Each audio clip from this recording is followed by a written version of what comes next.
di Laut Mati. Di Palestina itu, nenek moyang boti.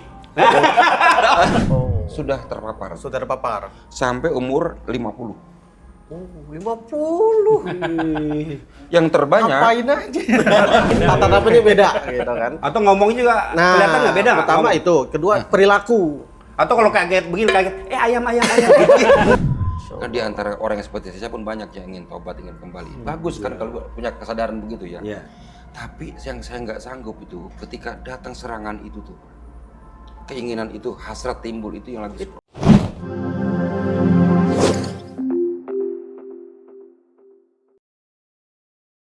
Kang Iqbal, minggu begini ngapain? Nggak ada liburan kemana begitu? Di penghujung ini nih. Biasanya sih santai di rumah. Oh gitu. Enakan santai di rumah. Oh gitu. Macet. Oh, Bekasi ya? Ya. Kalau Bekasi begitu macet. Iya. Emang tempat lain nggak ada yang macet ya? Emang Bekasi macet? Diomelin loh wali kota. Kalau Bekasi macet nanti wali kota pasti bisa ngomel. Tapi justru harus disampaikan biar dia mikir. Kalau Ustadz Muhammad biasanya kemana kalau minggu-minggu begini? Hari Minggu kurang lebih sama lah kayak Kang Iqbal. Oh gitu. Diem di rumah. Diem Kan di rumah. tren di Bekasi itu biasanya puncak macetnya itu justru di akhir pekan. Katanya sih gitu. Apalagi jalan Jatiwaringin sono. Wah, itu kalau udah macet. hari Sabtu Ahad udah ada tuh. Jadi mudah-mudahan sih kayak Pak Wali dengar ini. Amin. Ya, pasti harus diperdengarkan dan harus dengar gitu.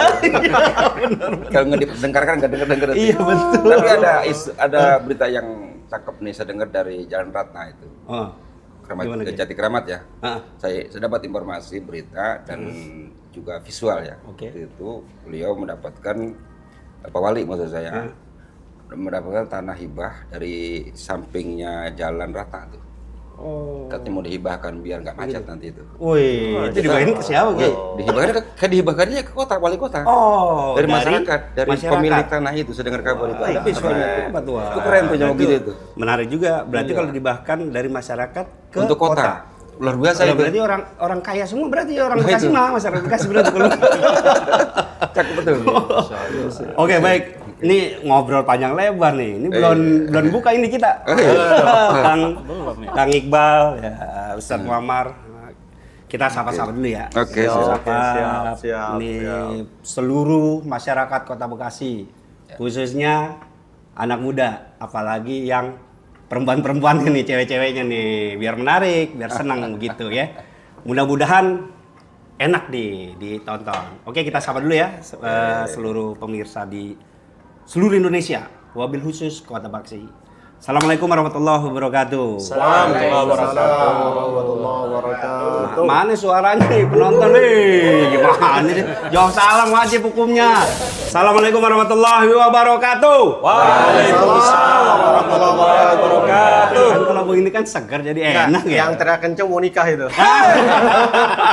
Kalau udah nikah mau gimana lagi? Kencengin lagi. Udah nikah? Berarti mau nambah lagi jangan-jangan. Itu kebiasaan yang nggak bagus ya. Kebiasaan nggak bagus tuh. Sekali salam nggak ditanggapin, kedua kali baru ditanggapin. Itu artinya apa? Pertama kali itu nggak denger itu. Setelah dipencet baru keluar. Setelah dipencet baru keluar. Atau begini, orangnya di sini, pikirannya di mana-mana. Iya betul. Jangan kebiasaan begitu tuh. Oke, terima kasih semuanya. Nah, alhamdulillah Kang Iqbal di segmen pertama kali ini resonansi kita kedatangan tamu nih. Iya, Tamunya spesial nih, Ustadz Muammar. Alhamdulillah nih, ini tokoh di Kota Bekasi. Tokohnya juga dia seorang ulama. Wah, seorang ulama dan beliau juga ketua MUI Kota Bekasi. Masya Allah. Mau nyapa-nyapa dulu kagak deh? Ya, wajib. Wah, kita sapa dulu. Lah kudu itu. Nah, iya. Ini tampil secara umur beliau tua kayak orang tua kita, tapi lihat performanya anak mudanya kalah. Bang ketimbang bangsa model-model Ilham doang mah putus. Anak muda begini kalah udah pokoknya. Kita sama-sama dulu ya. Atau sebelum ke Kiai, saya pengen tahu aja kan Kang Iqbal. Nah, ini kan nggak ada yang tahu juga nih. belum pada decimal gimana? Iya. Nah, Kang Iqbal juga. Ini kan Kang Iqbal ini nemenin kita nih, nemenin Iya, saya. betul. Nanti di sini sama Ustadz Muammar untuk ngobrol santai bareng sama Kiai Kang Iqbal. Siap, Gitu. siap. Ini kan Kang Iqbal kan biasa sehari-harinya gimana Kang Iqbal? Kalau saya Ki, kebetulan sekarang jadi konsultan pendidikan. Oh gitu. Kalau Ustadz Muammar? Iya, kalau saya ya sebelumnya udah pernah berkunjung Kiai di kantor MUI Kota Bekasi. Waktu itu berkunjung atas nama Satu Hati Institute.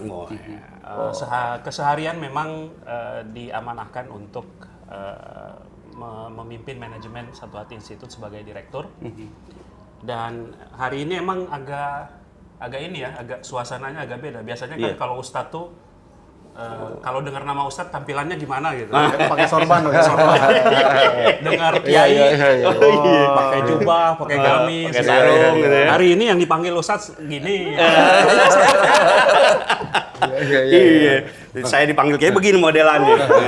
Biar teman-teman Gen Z, teman-teman kita yang masih muda tidak, jadi udah di awal itu udah jiper duluan. Waduh, Ustadz Kiai, Pakaiannya podcastnya beda- Ustadz Kiai gitu.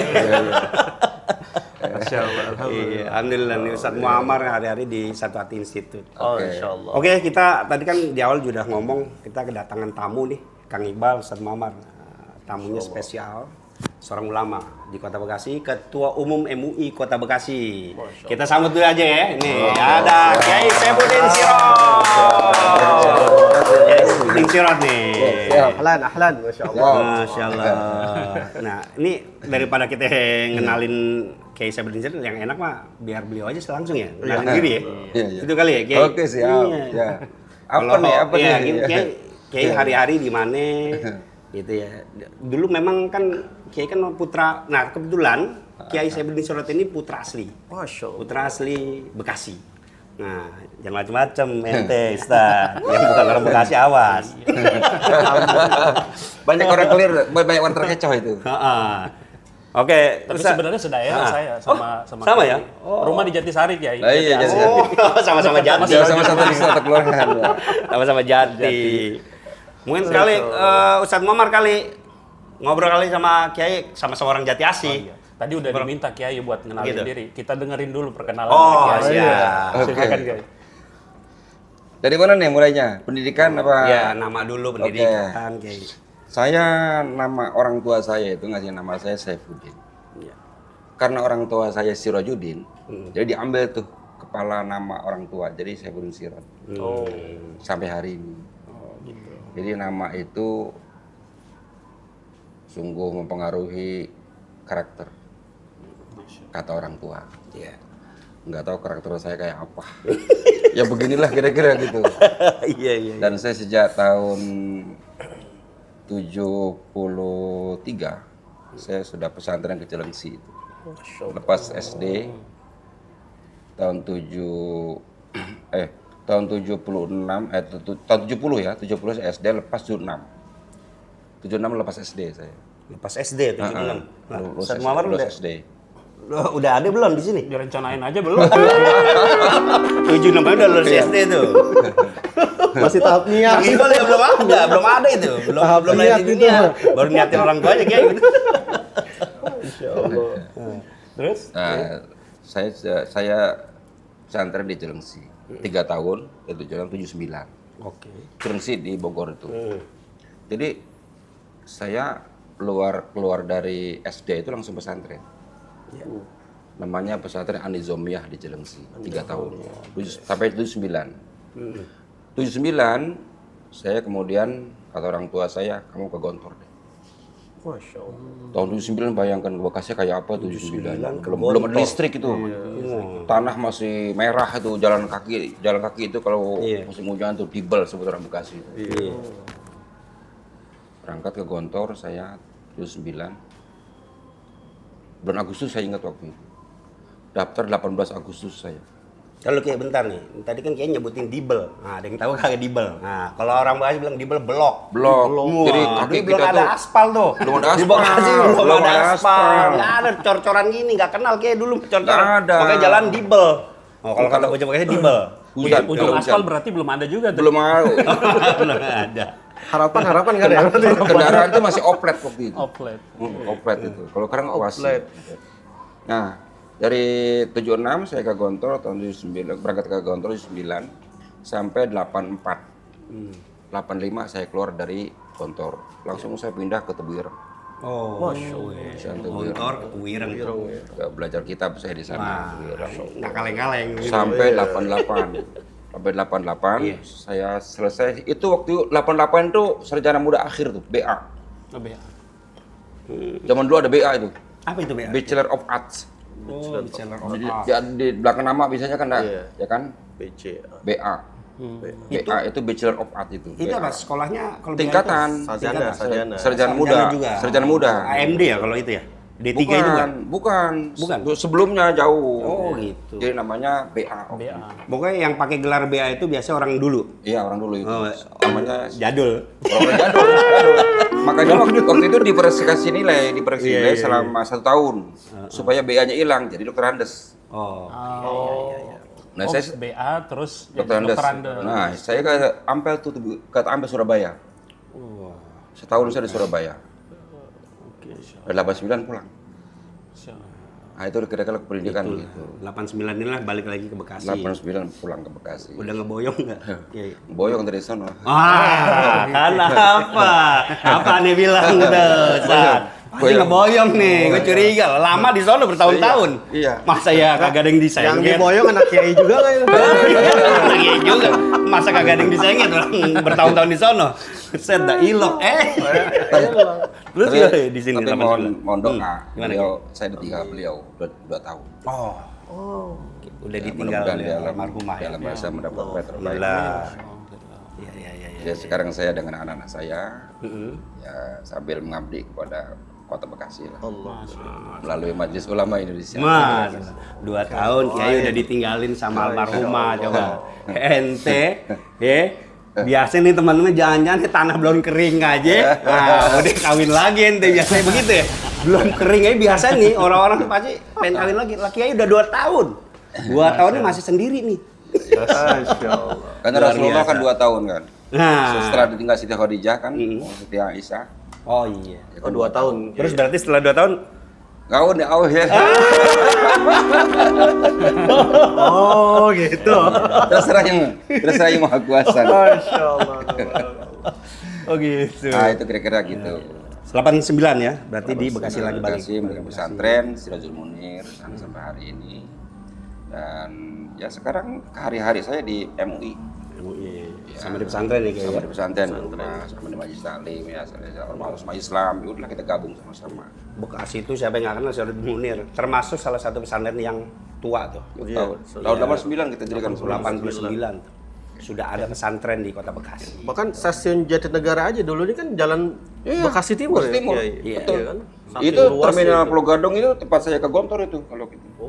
Nggak ada terminal selain Pulau Gadung waktu itu, nggak ada.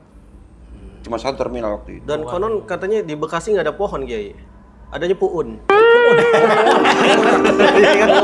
Nggak ada pohon, ada pohon. Ada pohon gitu. Puunan. Iya.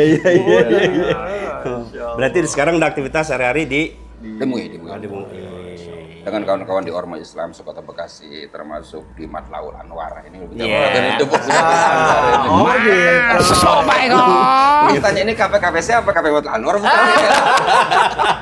Amin, ya Allah, wah kencang banget kalau amin.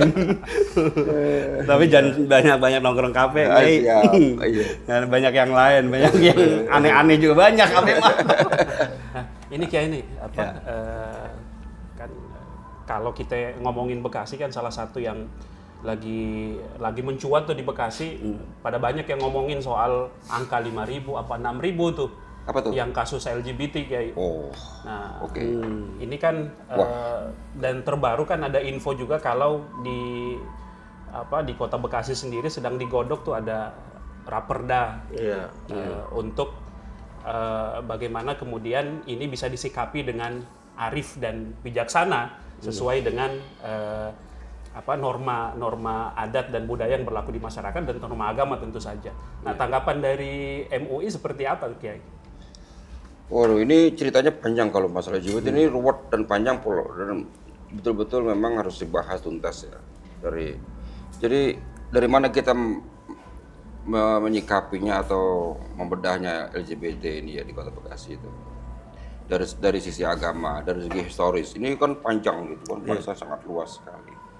Tapi kita langsung to the point aja dah, masalah LGBT di Kota Bekasi ini. Awalnya itu ketika ada mohon perizinan pelaksanaan festival Coloran.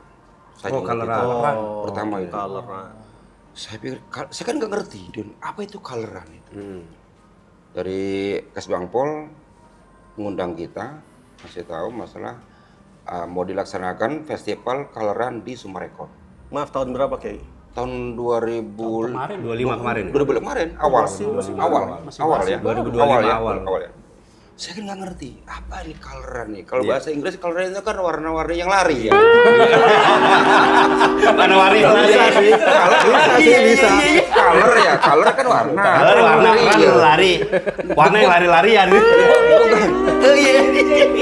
Jadi nggak ngerti gue nih apa ini Coloran. Hebatnya orang Bekasi tafsirin bahasa Inggris begini. Itu. Gue biasa-biasa bahasa Inggris kayak gini, tapi kalau istilah gue belum ngerti siapa. Apa tuh Coloran itu? Kalau itu kayak katanya masalah apa LGBT gitu. Tapi sekarang udah berubah namanya apa LGBTQ katanya. Waduh, apa lagi nih? Nambah plus sekarang kayak LGBTQ+. Tadi belum nambah lagi gitu. Jadi saya pikir waktu itu saya kan hidup di pesantren ya. Dan saya tahu masyarakat, saya orang Bekasi asli loh. Saya tahu itu Bekasi itu bagaimana nuansa agamis kentalnya gitu. Dalam hati saya bertanya, apa iya di Bekasi ada LGBT? Tuh, asalnya mulanya itu. Nggak percaya saya deh. Coba deh teliti ini. Lah kita punya komisi litbang kan? Coba saya panggil tuh komisi litbang tuh si Wafa tuh sama kawan-kawannya. Lah Pak, tolong itu ini ada Coloran LGBT di Bekasi, coba cek deh apa bener apa enggak sih. Ini mau ngadakan acara katanya di Sumarekon. Litbang bekerja. Saya minta waktu 1 minggu selesai ya, saya bilang gitu. Begitu selesai 1 minggu, kayak ini ada tapi belum lengkap datanya. Rumit kayak katanya. Ya sudah saya tunggu 2 minggu. Nah 2 minggu dikasih tuh bancakan lah ibaratnya data awal tentang adanya LGBT. Waktu itu ternyata kisahnya historinya panjang tuh. Berarti ada dong di Bekasi. Ini datanya nih kayak begini nih. Waktu itu nyebut masih 4.000, 5.000 gitu kan. Nah ini kayak begini masalahnya. Ya sudah, kalau ini LGBT saya paham. Ini sejarahnya dulu tersambung dengan sejarah kaum Nabi Lut nih. Saya udah pikiran sudah begitu tuh. Ini nggak bener nih, nggak boleh di Bekasi kayak begini saya bilang ini. Pokoknya selama saya menjadi ketua MUI nggak boleh ada LGBT. Tapi ini kan udah ada masalahnya. Ya udah ada kan, gue baru kemarin jadi ketua. Ini gara-gara yang kemarin dibiarkan ini. Gue ingin ngobatin jadi ini. Iya. Berarti nenek moyangnya itu, nah pikirannya Kiai satu kesono. Nabi Lut nih nenek moyang. Nabi Lut emang itu nenek moyangnya. Emang di mana sih itu posisinya? Namanya apa? Kaum Sodom. Sodom. Maksudnya itu kan Sodom dan Gomorrah. Nah, itu di mana posisi kalau sekarang tuh orang biar anak-anak muda tahu nih. Anak-anak muda tahu di mana sih tempatnya kaum Sodom? Jadi nggak tahu lagi. Mayoritas sih mengatakan bahwa tempat dulunya kaum Sodom sama Gomorrah itu di Palestina, di gitu. Daerah di sekitar Laut Mati tuh. Cuma sayangnya emang tempat tuh sekarang udah lagi dijajah tuh sama Israel. Di wilayah situ tuh. Iya, betul. Betul situ berarti ya betul. Di Laut Mati itu ya. Di Laut Mati. Di Palestina itu, nenek moyang Boti. Sebenarnya Boti ya. Jadi bukan barang baru, artinya sudah ada, secara histori ada, dan itu kalau kita bedah sejarah itu ya panjang sekali ya. Iya betul. Yang jelas, tapi yang uniknya itu, yang heran gitu, zaman Nabi Lut tuh hanya homo. Ya. Hanya homo satu ya. Belum ada lesbi. Belum. Gak ada lesbi itu. Zaman Nabi Lut tuh hanya satu, yaitu homo laki-laki dengan laki-laki. Iya. Bahasa Al-Qur'annya kan gitu kayak ada malaikat 2 orang datang 3 dalam orang, wujud ya. laki-laki 3 orang.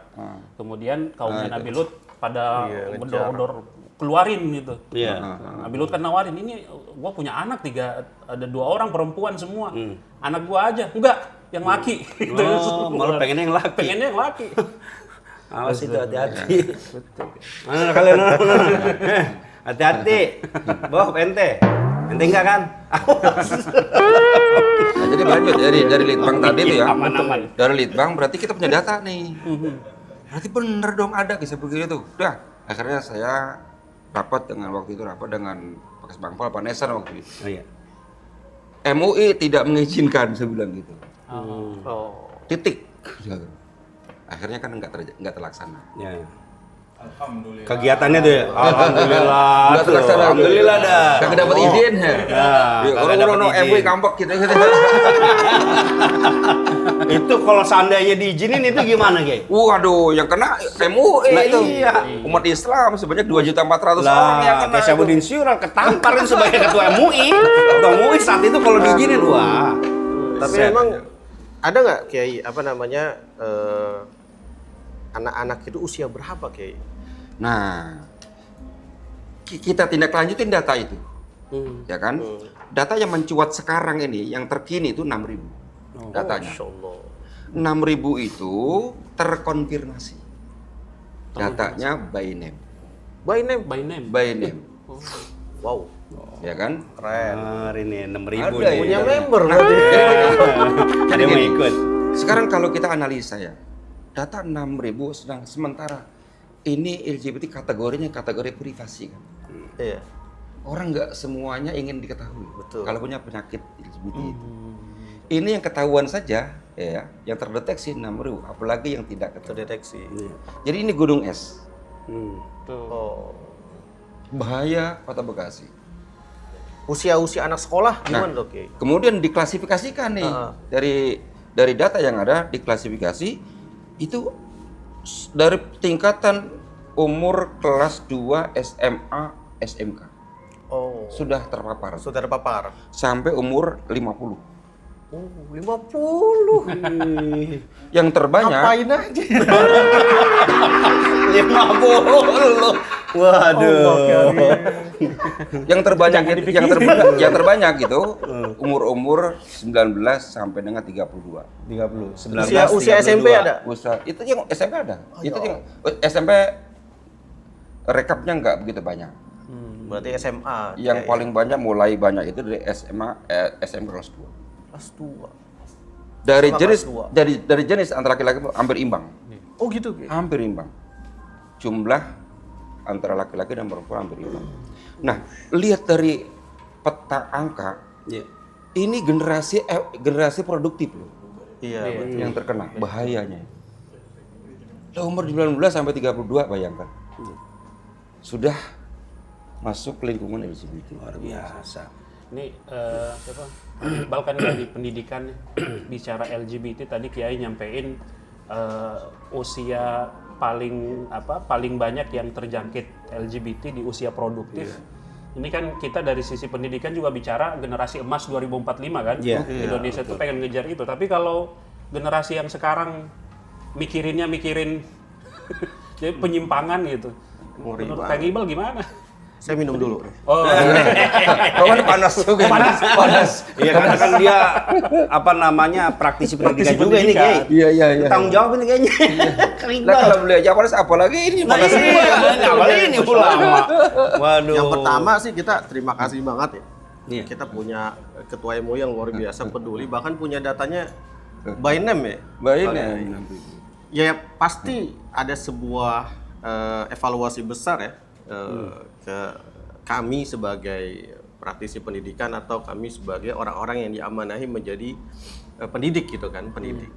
Karena nggak mungkin sekolah langsung simsalabim terpapar LGBT gitu kan, nggak mungkin. Kan nggak mungkin, ya walaupun banyak kadang beberapa tahun yang lalu lah kita melihat ada cowok, laki-laki dengan gaya perempuan, tapi tetap belajar gitu kan. Ini guru kemana nih gitu kan? Ini kan penyimpangan gitu. Tapi bisa jadi sekolah itu terpapar karena pertama yang jelas media sosial. Ya. Itu pasti tuh. Ya. Ya. Yang kedua pergaulan. Ya. Pergaulan. Yang ketiga budaya, gitu. Budaya. Kenapa? Karena usia mereka kan usia sedang menjadi jati diri. Gitu. Ketika mereka ketemu sama orang-orang yang mereka sukai, gitu kan, oh bagus nih, dan ikuti, itu jadi masalah nantinya. Jadi ya tadi kembali bahwa kesadaran sebagai seorang pendidik, kesadaran sekolah itu harus betul-betul masuk tuh, Ustadz Muammar gitu kan. Kang Iqbal, sorry. Gimana sih cara mendeteksi awal kalau siswa-siswa atau anak-anak, ya siswa lah ya, terlihat dia terjangkit model LGBT itu, apa sih yang terlihat sebenarnya? Apakah misalkan dari gestur tubuhnya, oh ini kelihatan dia mulai gitu, atau apa gitu? Jadi gini, kalau saya melihatnya Kiai, nggak langsung tuh, karena kan tadi betul kata Kiai, kadang orang yang terpapar LGBT, kadang dia menjaga privasinya. Nggak mungkin kan dia bilang, gue gay nih, gitu kan, nggak mungkin gitu. Tapi bisa kelihatan dari pertama, cara dia bercanda. Bercanda dia menyinggung tuh ke arah sana gitu. Cara dia menatap tuh, kadang ada tuh misalnya anak natap cowok kayaknya udah bahasa kita terangsang, tatapannya beda gitu kan. Atau ngomongnya juga kelihatan nggak beda? Pertama itu, kedua perilaku. Atau kalau kaget, ayam gitu. Mungkin nggak begitu. Kan ada yang begitu juga, itu apakah termasuk kategori orang terjangkit juga tuh? Gitu, bisa jadi. Gaya-gaya begitu. Gua akhirnya kayak model mukanya serem, misalnya kayak model Ilham. Nggak tahu pas dikagetin, halo, ayam. Lucu mukanya Rambo, hatinya Rinto. Iya, lanjut. Atau badannya gede, makanya suap-suapan gitu kan. Jadi memang kita bisa melihat dari situ. Dari cara dia berbicara, cara dia bercanda, lalu perilakunya, lalu apalagi kalau seandainya kita intens, guru-guru intens itu bisa kelihatan dari orientasi dia gitu, orientasi dia. Makanya pentingnya kalau saya sih melihatnya P3K. Ini bukan program pemerintah nih pakai ini. P3K itu pertama penyadaran. Yang kedua penguatan. Ketiga pendampingan. Keempat, K-nya itu keterbukaan.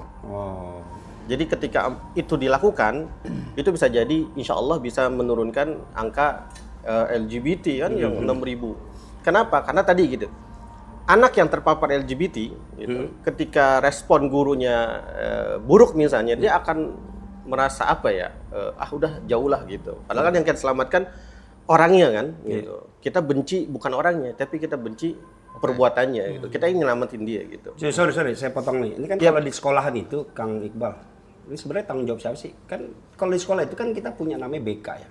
Apa guru bimbingan konseling. Ini sebenarnya apakah ANSE jadi tanggung jawab sekolah atau memang ada ikut tanggung jawab juga di rumah, di keluarga lah. Gitu loh. Iya. Jadi buat apa nih ada BK misalkan? Betul. Tapi anak gua masih kena juga gitu kan. Untung saya bukan guru BK ya. Jadi emang gitu. Kalau ditanya ini tanggung jawab siapa? Pertama ini tanggung jawab kita semua. Pertama sekolah kan sehebat apapun sekolah, bentuk itu di keluarga. Karena sekolah tidak mungkin bisa mengalahkan peran-peran keluarga gitu. Nah, kalau sekolah misalnya guru BK gitu. Kan sekarang begini, banyakan anak-anak itu kalau masuk ke guru BK pasti anak itu punya masalah. Sehingga gue masuk guru BK gitu. Saya dulu kalau saya dipanggil guru BK itu gemeteran, salah saya apa nih? Serem banget. Padahal kita ingin mengubah mindset bahwa guru BK itu tempat curhat loh gitu. Tempat bagaimana guru bisa memberikan solusi terhadap mencari jati diri tuh anak gitu tuh anak. Nah, jadi sekolah juga bertanggung jawab. Yang lebih penting adalah orang tua gitu. Coba anak kalau nanya tentang orientasi seks ke Google, kan jawabannya secara logaritma ya, Ustaz Muhammad. Algoritma. Tapi kalau tanya ke orang tua akan menjelaskan gitu. Lebih detail gitu. Ini kayak banyakan saya daripada Kiai ini ngomong. Enggak kan praktisi pendidikan Kiai. Iya, pendidikan saya tambahin. Iya. Ini Gimana Ustaz? Ini kan memang dari sisi data mengkhawatirkan datanya, apalagi kalau kita melihat lebih dalam dari sisi umur yang terpapar. Nah, di sisi yang lain ada realita sebenarnya di tengah masyarakat kita yang secara inisiatif gerakan masyarakat melakukan counter terhadap LGBT. Kayak di Bogor tuh lagi viral tuh videonya. Mereka nyebut dirinya bounty hunter, Kiai. Jadi Bounty yang mangkal-mangkal tengah malam tuh pada dikejar-kejarin, Kiai. Dilemparin pakai air, malah kabur gitu. Nah, dari kalau menurut Kiai, gerakan masyarakat seperti ini yang kemudian akhirnya berinisiatif untuk melakukan, tapi caranya emang agak gitu ngelemparin, kadang kantong airnya diisi air yang seni. agak bau atau air seni, Air got, kalau kata bocah Bekasi mah air got gua sebor deh. Bagus itu, bagus. Bagus. Mereka kan kalau buti jalannya begitu kan, Nah. tapi kalau ditimpuk, dilari kencang berarti asli gitu. Hasil botinya Coba balik kembali coba normal. balik lagi normal. Iya. Mungkin karena kalau kayak begitu mungkin kayak kan ini kan namanya fenomena yang terjadi di masyarakat, mungkin saking keselnya kali itu kan. Menurut Kiai gimana? Tapi Kiai? metode itu nggak efektif. Kalau main secara Main hakim sendiri? main keras begitu ya. Karena mereka menyadari ini ada, di antara mereka itu banyak tapi tidak semua. Ini penyakit. Ini penyimpangan. Ini perbuatan dia ngerti itu. Iya, penyadaran. Dia sadar itu loh. Ya kan? Makanya ketika kita ingin masuk menangani ini semua, ya jangan kita ini menetapkan satu langkah yang salah. Harus terstruktur, terarah, ya kan, dengan cara bagaimana. Maka kita di Bekasi, cara menanganinya, mereka itu bukan musuh kita. Mereka itu objek dakwah kita, ya kan. Mereka kita fasilitasi, ya. Ketika mereka ini terpapar HIV, kita fasilitasi, kita punya dinkes kok. Kita arahkan ke dinkes, obatin silakan, jangan malu. Anda sudah terpapar, daripada nanti ini kena kronis ke penyakit yang lain dan menular ke yang lain. Dan itu ada datanya juga di dinkes. Tapi mungkin karena begini kali Kiai, gerakan-gerakan yang model-model begitu tuh, anak-anak muda yang tadi apa ya namanya, bounty hunter, mungkin saking keselnya kali Kiai. Ya, mungkin nggak ada gerakan apa-apa nih pemerintah begitu. Mungkin juga Ini ekses bisa jadi, dari karena apatis tadi ya, mungkin apatis saja. atau pemerintah dianggapnya diem-diem aja, kagak ada gerakannya. Gue bikinnya, gue berilah itu bounty hunter.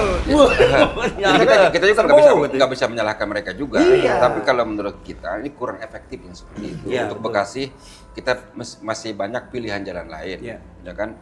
Makanya kita dengan Dewan waktu itu sounding juga. Ini Pak Ketua dan Pak Dr. Sardi ya, Pak ini nggak bisa dibiarkan karena kami sudah tahu datanya loh. Dan kami bukan katanya, ya kan. Karena kami juga kerjasama dengan yayasan-yayasan yang membina mereka. Dan mereka itu jangan dianggap musuh lah, jangan dianggap itu apalah penyakit masyarakat, jangan keterlaluan, walaupun jangan dibahasakan lah begitu. Jangan kemudian dia diistilahkan sebagai orang yang berbahaya. Oke itu, tapi jangan diverbalkan. Justru mereka harus kita adakan pendekatan persuasif caranya. Kita sadarkan kembali. Makanya tahapan-tahapan itu kita tuangkan kemarin disampaikan di Raperda. Oh, sudah ada? Sudah ada. Oh, Raperda. Nah, Caranya menangani mereka itu seperti ini. Ini karena untuk jangka panjang, bukan instan gitu ya. Jadi ini penyakit ini harus melalui satu payung hukum. Sehingga aparat kita di Kota Bekasi memiliki payung hukum ketika menindak mereka, menangani mereka. Tapi Kiai sudah emang rancangan itu sudah jadi. Jalannya sudah Rancangan jadi. sudah jadi. Terus reaksi dari teman-teman di DPRD maupun di pemerintahan. Sekarang sedang sosialisasi dia. Sosialisasi Ke kita nih untuk ditinjau ulang. Di mana kekurangannya, di mana penyempurnaan. Ini kita baru dapat tadi pagi. Oh, itu Rancangannya rancangannya. Rancangan awal sekarang dikembalikan untuk disempurnakan. Boleh juga tuh nanti ya, kita panggil tuh. Kita undang juga tuh boleh, Ketua Dewan. pemangku jabatan di Kota Bekasi. Kita panggil tuh ya Sat ya. Kita panggil Ketua Terutama DPRD ya. Ketua DPRD itu Ya harus udah, dipanggil. kita dudukin Ketua di DPRD, sini. Ya. ngomelin aja Kiai. Kan kalau Ketua DPRD takut sama Kiai ya, sama ulama. Lah ini kalau kita diem aja nih nggak direspon ini. Lah, nggak respon. Lah, kalau Ketua DPRD-nya diem-diem aja mah ngomelin Kiai. Nyapu lagi. Kita dukung. Tapi gini sih, Mohon maaf Ketua DPRD. Keren bahasanya, dipanggil. Dipanggil. Kita panggil sini, guys. Apa dipanggil bukan dipanggil Kapolres, dipanggil Bukan panggil ke restoransi. Yoi. Tapi Kita gini nih, panggil. kayak ini. Ada satu keinginan para kaum LGBT adalah mereka memaksa banget buat terima kami sebagai bagian dari komunitas masyarakat kan begitu. Oke, ada Karena juga. kami juga manusia biasa gitu Iya. kan. Ya sebenarnya gini, yang kita musuhi kan bukan orangnya. Iya. Ya. Ya kan Kiai, ketika mereka terpapar kita selamatin. Yang kita musuhi adalah penyimpangannya gitu kan, perbuatannya. Maka kita bisa nerima mereka kalau mereka kembali untuk meninggalkan kebiasaan-kebiasaan LGBT-nya. Jadi itu yang mau kita sampaikan kepada masyarakat bahwa kita bukan memusuhi orang-orangnya. Bukan, Kan betul, masyarakat sekarang kan melo-melo kan. Iya. Ketika kaum LGBT disudutkan, wah sian mereka kan. Enggak. Kita bukan musuhi orangnya gitu. Ya. Tapi sebelum dijawab kayak ini, seruput dulu dong dari Boleh. tadi bengkung Itu cahaya boleh. kagak enak. Boleh. Seruput enak. Enak aja, mohon maaf ya penonton. Cuma kita doang dapat minum. Jadi gelasnya ada 2 nih. Yang ini Tapi Oh, ini resonansi. Oh, resonansi. Jangan sampai salah orang nanti dikirain repot nasi. Resonansi. nah, yang saya baru tahu di Bekasi itu nggak ada roti berarti ya. Oh gitu. Hanya minum kopi doang. Oh iya. kopinya Tutup. Hari Minggu. Kafenya tutup minggu. Jadi nggak ada. Nggak enak sama Kiai. Kayaknya ngocolin apa ini kayak? Kagak nih dicocol nih. Kagak ada dorongan nih. tapi karena Yeah. temanya ini tema yang lagi panas jadi gak kerasa kita ke lapar. Masuk. Masuk ya. Masuk. Gimana sih ini Am? Lo tanggung jawab Am. Yang gua. Itu kalau begitu udah titah itu. Oh iya, lo habis dari sini gue yang ditegur oke. Ampura gitu. Tapi kemarin ini kayak Iya, Mayo siap, ya. siap. Jadi 6.000 itu ternyata bukan melulu orang Bekasi. Oh. Data kita ya. Nah, ini penting nih. Ya, Iya. Jadi ada Lo tau dulu Bekasi mulu, nggak tahu ini Ya bukan kan? nih. Oke. Jadi 6.000 itu saya nggak persis ya data untuk Bekasi aslinya ya.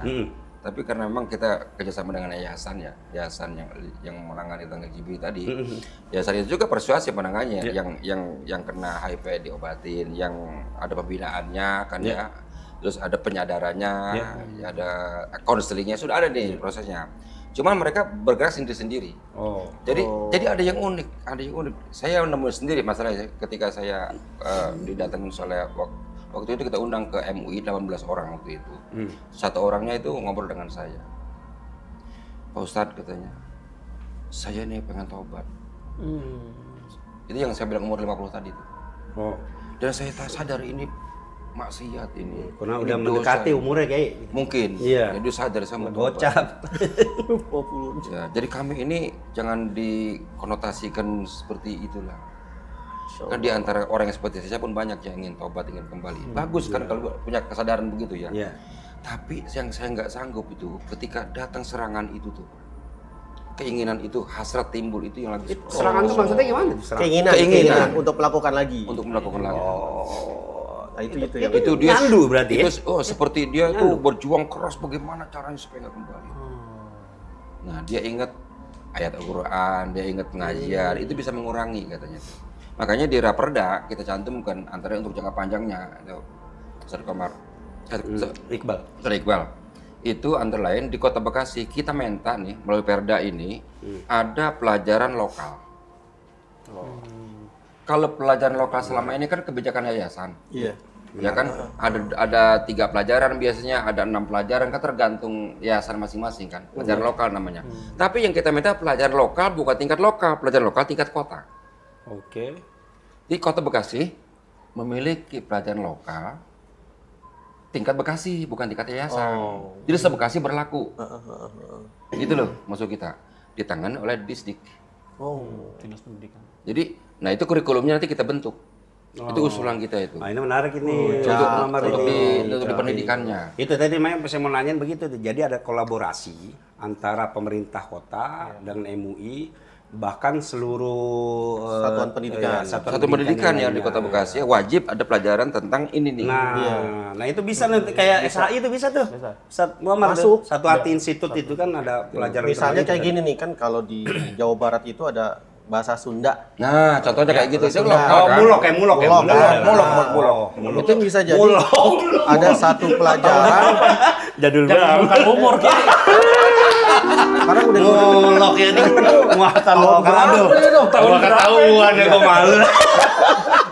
Gua udah perform penampilan udah begini gayanya. Tapi emang umur nggak bisa dibohongin. Tapi emang betul, saya setuju tuh dengan Pak Kiai bahwa ada satu program kalau di kementerian kan sedang menguatkan kokurikuler, Pak Kiai. Nah, itu mungkin di situ masuknya. Bisa jadi tuh kokurikuler ada misalnya tentang penguatan karakter. Ya, masuknya nanti mana Penguatan tuh? karakter, penguatan keimanan, gitu kan? Karena kan saya tadi tuh kata Pak Kiai, ketika ada seorang yang ketemu Pak Kiai untuk untuk taubat, tapi yang sulit adalah ketika keinginan. Itu masalah tuh. Itu Anak-anak sekarang pengen taubat, tapi ketika rangsangan itu kuat, kembali lagi Kiai. itu tuh. Nah, itu yang harusnya, makanya kan Penguatan tadi. pendampingan itu penting. Siap. Gitu. Pendampingan, penguatan BK. Terus saya sepakat kalau misalnya Pak Kiai butuh orang-orang yang mengkonsep kokurikuler gitu, ya jangan lupa saya. Kapan ini sudah disahkan, pasti ada payung hukum tentang itu. Siap. Iya. Berarti ada silabusnya nanti, ada Ada kurikulumnya tuh. timnya yang berlaku mengkonsep. sekota Bekasi. Wah, cakep itu. Cakep. Masuk tuh barang. Masuk, itu bisa jadi proyek mereka kan? Iya, betul. Pembentukan buku pegangan guru, pegangan siswa kan?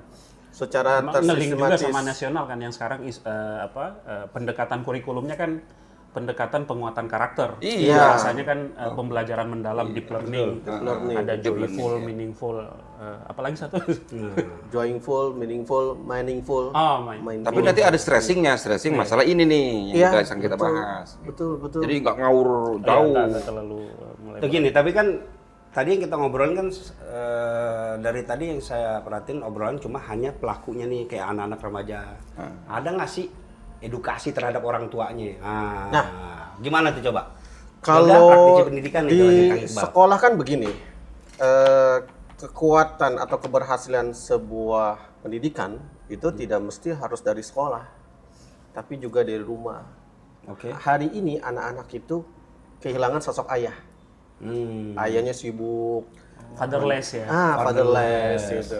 Sehingga dia tidak punya keteladanan, tidak punya contoh. Oke, kemarin ya pemerintah beberapa kali itu kan itu nyuruh ngambil rapot, bapaknya ngambil rapot. Nah, itu kan bagus Anaknya, tuh. anaknya. Antar Sama anak, sekolah. MPLS tuh antar anak. Kalau gitu. aneh mah ternak teri. Tiap hari nganter anak antar istri. Masya Allah. Ternak teri. Karena gini. Biasa udah habit itu. Anak itu kehilangan komunikasi dengan orang tuanya. Di saat mereka sedang mencari jati diri, mereka ingin curhat, mereka tidak menemukan sosok ayah dan ibu di rumahnya. Nah, makanya sekolah itu juga berharap bisa memperkuat kegiatan-kegiatan parenting. Nah, di MUI juga berharap mudah-mudahan penyadaran tuh terhadap orang tua gitu. Ya. Atau misalnya gini, Kiai, mungkin usulan cakep tuh misalnya kalau nggak salah wali kota ya, pokoknya jam 9 malam sudah masuk semua ke rumah Kiai ya. Misalnya kita ngaji bersama gitu kan, bikin program misalnya curhat bersama gitu. Dengan orang tua dan anak-anak gitu kan. Sehingga enak tuh. Karena gini, yang saya temui setiap anak di rumah itu ngobrolnya dengan handphone. Ya. Bukan dengan ayahnya gitu sih. Makanya luar biasa tuh. Ya, saya ingat kembali. Jadi ada 3 faktor penting ya dalam pendidikan itu. Pertama pendidikan lingkungan keluarga ya. Oke. Yang kedua lingkungan sekolah. Yang tiga lingkungan masyarakat. Iya. 3 faktor penting banget ini. Ya, Katakanlah kalau lingkungan keluarga tanggung jawab orang tua sama bapak sama ibunya. Dia tanggung jawab itu terhadap pendidikan anaknya ya. Kalau di sekolah, lingkungan sekolah yang tanggung jawab kepala sekolah. Iya. Tinggal di masyarakat gitu. Yang repot ini pengawasan di masyarakat, itu tanggung jawab bersama nih. Ya ormas harus terlibat di situ. Ya semua majelis taklim terlibat Tokoh di situ. agama, Ya, tokoh agama terlibat, ulama di situ, tokoh masyarakat terlibat, termasuk pemerintah terlibat. Di situ. Nah, Iya, betul. Itu. Jadi nggak bisa juga ini disalahkan menyalahkan korban. Iya. Jadi akibat juga lingkungan juga harus kepala sekolah. Jadi kata kasarnya begini, jika di satu sekolah terjadi anak itu ikut LGBT, yang punya andil, satu orang tuh punya andil. Iya, Terjadi anaknya masuk LGBT. sepakat. Yang kedua, andil juga tuh kepala sekolah tuh. Yang ketiga, ya pemerintah termasuk andil juga. Iya. Tokoh masyarakat ulama termasuk andil juga ini. Iya, betul. Nah sekarang kita bebaskan nih yuk. Ulama nggak mau dituduh membiarkan LGBT. Gua ngomong nggak boleh, haram itu. Selesai buat gua. Iya, betul. Tapi buat wali kota nggak sampai di situ. Dia punya kebijakan bagaimana Iya, nih. Iya, Ya kan, kepala sekolah punya kebijakan peraturan, nggak cukup dengan ngomong aja. Kalau ulama kan tukang ngasih tahu ini halal, ini haram, itu nggak boleh, ini boleh. Nggak punya alat kita, Iya. ya kan? Dana nggak punya, Iya, alat nggak punya, cuma instrumen. punya mulut doang kan? Itu nggak boleh loh. Selesai buat saya. Pertanggung jawab saya di akhirat selesai. Ketika ditanya sama Tuhan, kenapa Pak Ustadz nggak ngomong aja masalah LGBT? LGBT kok nggak pernah ngomong Pak Ustadz itu? Lah, kalau dia nggak ngomong, lu dunianya dia tanggung jawab. Kenapa? Tinggal ngomong masalah kebahayaan LGBT. Iya. Tapi kalau ngomong, lah saya udah ngomong kok masalah itu nggak boleh ngomong gitu. Selesai dia. Betul. Ini yang memang harus dipahami juga oleh masyarakat. Kan ngutip Kiai Zainuddin MZ almarhum. Kata beliau, gua yang maksiat kan gua. Iya. Gitu. Duitnya pakai duit gua. Oh. Badan gua ngapain situ yang repot? Iya. Kata Kiai Zainuddin, lah yang maksiat emang ente, tapi kalau datang azab emang cuma ente doang. Nah, Yang kita kena. semua. Kita dapat juga. Kita semua kena azab. Udah yang enak gue yang Nah, ini kan harusnya dipahami sebagai ya, bingkai ya. oleh masyarakat kalau Ya. ada kemaksiatan terus didiamkan dengan alasan, itu mah urusan dia sama Allah, kita mah nggak ada urusan. Iya. Nah, kalau sampai pendiaman seperti ini berlaku umum dan akhirnya kemaksiatan merasakan dia punya ruang, bebas gua, nggak ada yang negur. Iya, Nah itu kan jadinya ketika ada sesuatu yang akan yang menimpa bukan cuma si pelaku doang, kita semua kena. Nah, makanya kan ini yang harus jadi tadi kata Kiai soal yang ketiga, pengawasan dari masyarakat. Ya. Nah salah satunya memang kita harus punya kesadaran masing-masing kalau peran kita tuh dibutuhkan untuk apa? Bukan untuk ngamanin si pelaku doang, untuk ngamanin diri kita juga sama keluarga. Ya. Karena ketika kerusakan kemudian jadi umum di masyarakat, yang kena pengaruh kan kita sendiri, masuk sampai ke dalam rumah gitu. Nah, masuk nih, kayak misalnya begini, sekolah oke, udah dibendengi, rumah pun demikian. Ada satu yang perlu kita pikirkan bersama-sama, adalah ketika mereka sekarang kan suka tongkrongan, komunitas-komunitas, itu kan celah tuh buat masuk tuh, ya kan? Seneng komunitas, selalu mengikuti seniornya, dan yang lain nongkrong malam-malam. Nah, Nongkrongnya di kafe. Nongkrongnya di Makanya kafe. bikin podcastnya di kafe kita. Nah, itu cakep gitu. biar ada pada datang. Pada datang. Gimana maksudnya Kita gimana? sadarin, kita sadarin. Sadarin nanti. Kirain ngundang orang pada datang ke sini tuh. Karena bisa jadi gini. Boti. Anak itu kalau dia nggak punya filter dirinya, dia bisa terbawa gitu.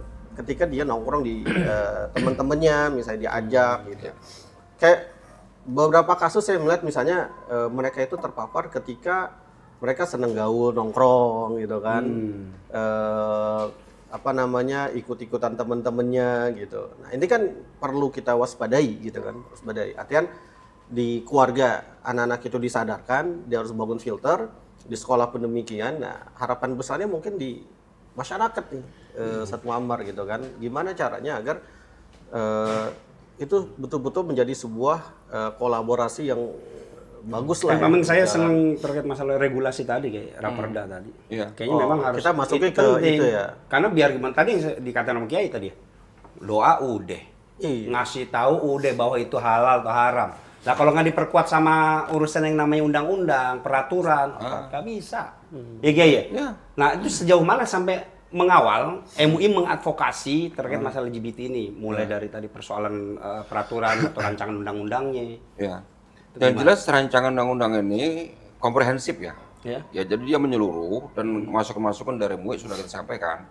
Sudah kita masukkan semuanya dan ini sekarang dikembalikan kepada ormas dan kita termasuk MUI untuk dibaca ulang. Ya. Di mana nih yang perlu disempurnakan, makanya kita mau rapat juga. untuk meninjau kembali pasal-pasal dan ayat-ayatnya nanti yang kurang-kurang atau yang belum sempurna kita sempurnakan, kita usulkan kembali. Judul Raperdanya bukan langsung LGBT Bukan, tapi lebih jadi judulnya lebih besar lagi kayak. judulnya itu ini Rancangan Peraturan Daerah Kota Bekasi tahun 2026 tentang pencegahan dan penanggulangan perilaku penyimpangan seksual dan perilaku seksual beresiko. Judulnya itu. Ya, mudah-mudahan bisa segera gitu kan. Jadi ini alat pemerintah, payung hukum pemerintah untuk menertibkan, membereskan, mengobati dan menetralisir dan mendowngrade angka-angka. Tapi kalau fokusnya pada persoalan tadi penindakan segala macam, saya sih babnya terkait karena tadi hubungan dengan sekolah tadi ya, Kang Iqbal. Kan ini bab yang paling menarik sebenarnya pencegahan tuh. Bagaimana cara mencegah? Jangan sampai kayak korupsi yang tenar cuma apa ya tuh? Penindakannya aja tuh. Ditangkap orang heboh. OTT-nya heboh melulu. Tapi belum pernah saya dengar tuh yang lain. Gimana cara mencegah? Ini asli nggak nih? Asli. Oh asli. Nggak ada yang nggak asli gitu. Apa yang nggak tahu. Kagak ada yang bisa dicolek kawe. Masuk Pak Eko. Iya, maksud saya kan pencegahan kayak. Maksud saya ini Raperda ini jangan sampai kayak kemarin omon-omon lah, misalnya omon-omon cuma pemberantasan OTT heboh. Tapi apa yang dilakukan oleh, mohon maaf ya, pemerintah?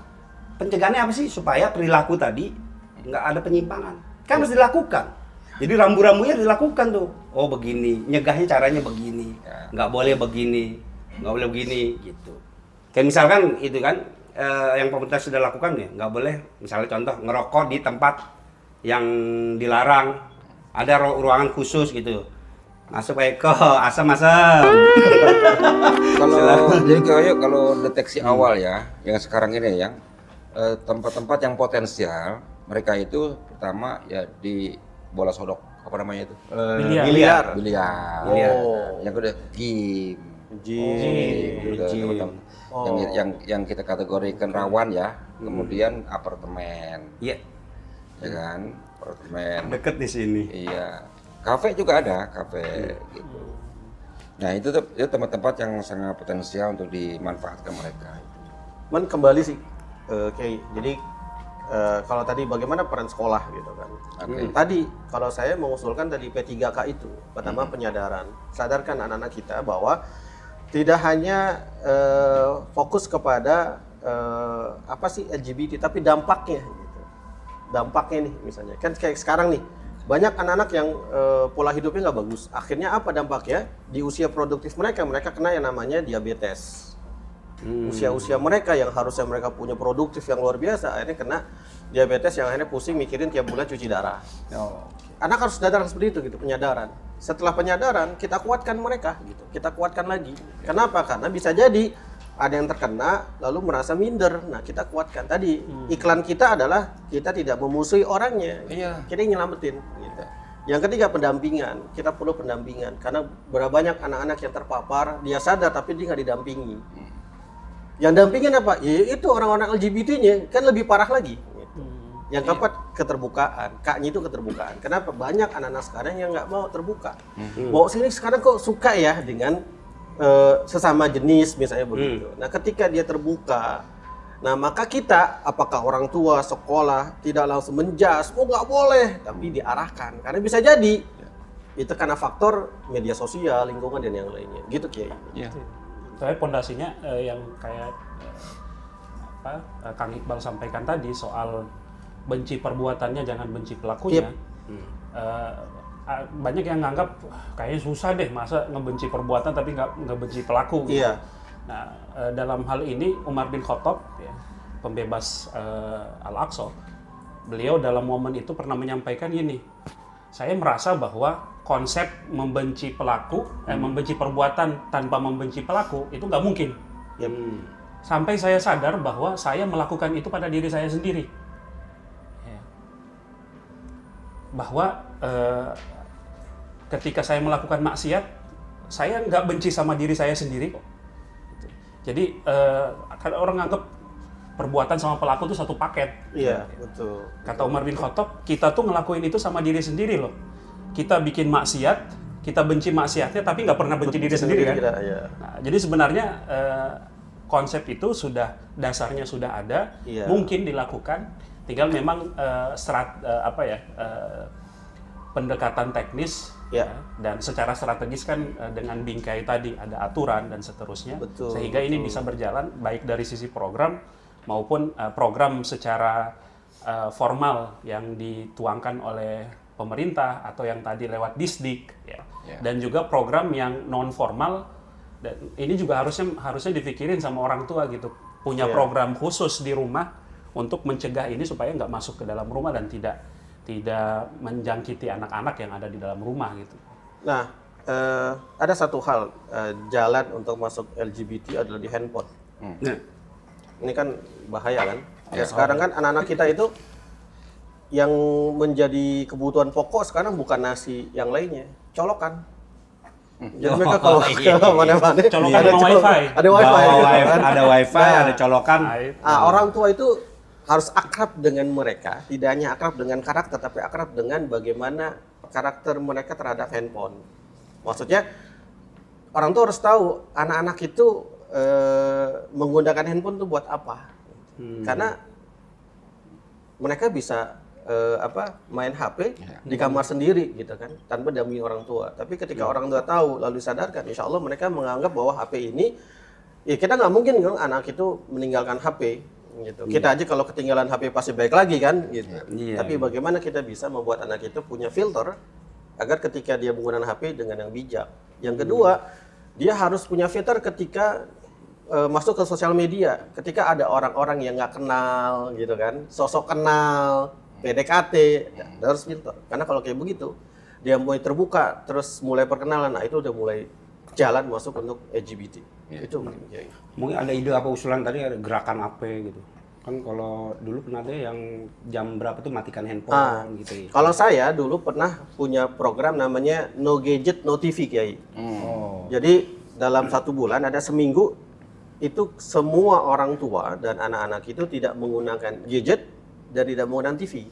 Ngapain? Curhat. Komunikasi. Sekolah itu kontrol gitu. Nah, dari situ alhamdulillah mulai terbuka anak-anak, mulai mulai seneng dengan orang tuanya karena tadi seminggu itu betul-betul berkualitas. Kenapa? Karena saya yakin bahwa bapak itu kan kerja. Sabtu Minggu harusnya kan libur. Yang dikerjain ngapain? Nyuci motor, nyuci mobil, ke pasar burung, apa lagi tuh? Akhirnya nggak punya waktu gitu. Dan orientasinya hanya mencari nafkah, padahal anak butuh. Mungkin ada usulnya kali kayak dari Bumi itu. Kampanye pencegahan itu harus terorganisir ya. Terstruktur, terorganisir. Jadi gini, kita punya rencana akan membuat redaksi kampanye larangan LGBT di Kota Bekasi dari MUI dulu dengan ormas-ormas yang ada, deklarasi lah. Masya Allah. Deklarasi di kotanya ya. Nah, kemudian ini adalah model untuk di copy paste oleh lembaga-lembaga pendidikan yang ada di sekota Bekasi, baik di tingkat kelurahan, apalagi tingkat kecamatan ya. Jadi kita kampanye betul, kampanye pelarangan masih jadi berekspansi nih spanduk gitu. Jadi kampanye pelarangan LGBT di Kota Bekasi di semua wilayah. Campaign ya kita ya. Kita kampanye itu sampai di tingkat kelurahan. Kantor-kantor pemerintah wajib memasang spanduk itu. Lembaga-lembaga pendidikan negeri dan swasta wajib memasang spanduk masing-masing redaksinya ini. Jadi masif gitu Kota Bekasi gemaknya. Jadi nggak hanya kita di kota, sampai ke tingkat lokal pendidikan harus ada kampanye. Di SD berapa, ya di MI berapa, ada di situ spanduk tentang pelarangan LGBT. Siap. Nggak terasa juga nih ngobrol-ngobrol gini, Sat. Udah sejak. Ada kali 2 jam lebih. Sampai yang nunggunya sama nunggu. Sama nunggu. Loh, muka-muka nunggu juga. Sampai muka-muka nunggu. Karena udah di penghujung, udah lama juga kita ngobrol. 2 jam itu sudah menunggu. Ya, sejam lebih dah kita udah ngobrol begini sama Kiai Saifuddin Sirot, seorang tokoh ulama Bekasi. Ya, alhamdulillah di penghujung ini pesannya sih sebenarnya simpel ya, jaga generasi. Saatnya kolaborasi.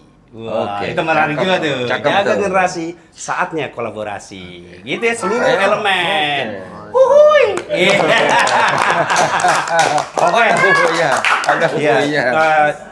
Pesan yang terakhir lagi, jangan lupa Palestina. Terima Oh, kasih iya, buat iya, semuanya. iya. Oke. Assalamualaikum warahmatullahi wabarakatuh. Assalamualaikum warahmatullahi wabarakatuh. Waalaikumsalam warahmatullahi wabarakatuh. Terima kasih Kiai, terima kasih semuanya.